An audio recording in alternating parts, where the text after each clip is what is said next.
আমি আপনার মতো এরকম বাল ছাল বহুত নাপিত বহু আগে রাইখা তারপরে এখানে আসছি, বুঝতে পারছেন? আপনি বলতেন, আপনারে বলছি জব চাইরা দেন, খুদার কসম। ভাই দিঘা কোন আছে দিঘা দিঘা আমি কইছি না ভাই আপনি তো এখন সাকসেসফুল, অনলাইন ক্যারিয়ার ভালো, চাকরি ছেড়ে দিতে বলছি না? হ্যাঁ। তোর বাপ জুয়েল, তোর বাপে বলছিল তোর চাকরি ছেড়ে দিতে, আরো 1.5 বছর আগে বলছিল, তোর সাথে যখন পরিচয় হয়েছে। তুই কইছিস এটার উপর কি করা যাবে না, গ্যারান্টি নাই, ফেসবুক ক্যারিয়ার গ্যারান্টি নাই। তোর বাপে বুঝাইছিল তোর ফেস ভ্যালু আছে, তুই কিছু কইরা খাইতে পারবি, তুই কিন্তু চাকরি ছাড়ছস। তোর বাপের কথা যেটা তোর বাপ আগে বলে রাখছে সেটা এখন তুই বাস্তবায়ন করতেছস। অতীত ভুলা যা। আমি আমার এই ধরনের অবৈধ সন্তানদের নিয়ে কিছু বলতাম না। এটা শিক্ষা, ভবিষ্যতে কোন সন্তান যেন তার বাপের সাথে বাপের অবদান ভুলা না যায়, এই জিনিসগুলো ভুলা না যেন না যায়, আমি এইটাই চাই।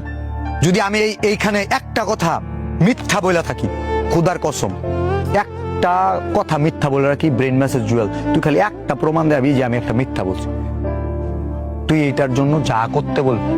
তুই যদি তোর জুতা খুলে আমার গালে মানুষ আমি নিতে রাজি। তুই একটা কথা, তোর চাকরি আমি ছাড়তে কইছিলাম, এখন তুই চাকরি ছেড়ে ব্যবসা করস। তোর বাপে কইছিল ব্যবসা করতে, গালিটা দিলাম না।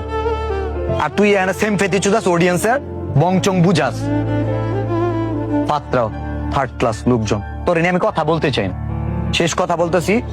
এটা দিয়ে 10 লাখ টাকা কামাইছি, আরো 10 লাখ কামাবো, কথা বুঝছ? এটা দিয়ে গভর্নমেন্টের ট্যাক্স দেয়, এটা দিয়ে আবার কেউ সংসার চালাইতেছে, পাঠাও কাজ করতেছে না, রাইট দিতেছে না। ও এটা দিয়ে 10 বছরে কামাইছে, মাসে বছরে তো 1-2 লাখ টাকা কামা।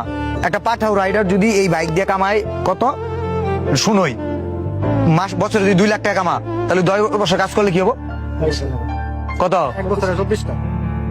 বছরে 2 লাখ হইলে 2 বছরে কত হবে? 4 লাখ। 10 বছরে 20 লাখ টাকা হবো। একজন পাঠাও রাইডার সে যদি এটা 10 বছর ব্যবহার করে 20 লাখ টাকা কামায়, সেটা যদি প্রতারণা না হয়, আমি থরসব বিল্লাল হইছি। তোর মতো বহুত পাগল সুদায়াত হইস, তারপরে থরসব বিল্লাল হইস। তোর মতো বহুত নাপিত রে পিছনে রাইখা তারপরে এই জায়গায় আইস। আমি কামাবো না? আমার যদি কোনো মিস্টেক থাকে তুই কর। একটা সার্কুলারে কত মানুষের 200 করে 300 করে টাকা নেয় জানো? মিনিমাম 10টা মানুষের পেনশন দিতে পারবো। কেন নেয়? তোরা ফিরি ডাকলে তোরা বীর করবি। এই টাকাটা কেন নিজে কামাস, ধান্দা করস, ওইটার সমস্যা নাই। এই যে তোরে দিয়ে এই যে ভিডিও থেকে ইনকাম আসবে, আমার অবশ্য আসবে না, মনিটাইজেশন খাই দিছস। আর তোর বাপে এই ধরনের ইনকামের ধার ধারে না, বুঝছস? আর বাপ বললাম অনেকে খারাপ ভাবতে পারে, আমি একটু এটার বিশ্লেষণ করে দিই। কম্পিউটারের জনক যে ফাদার অফ কম্পিউটার, জনকের মানে যেটা জন্ম দেয়, মানে জন্ম খালি পেটের থেকে হয় তা না। এই যে এটার আব্বা আমি, এটার আব্বা আমি। যে এটা জন্ম দিছে, যে এটা বানাইছে, এটা জন্ম আমি না, ওটার জন্ম আরেকজন দিছে। তো ওই যে বাপ দেখানো, এটা খারাপ কিছু না। আব্বা হিসেবে মাইনা নে, জীবনে অনেক উন্নতি করতে পারবি।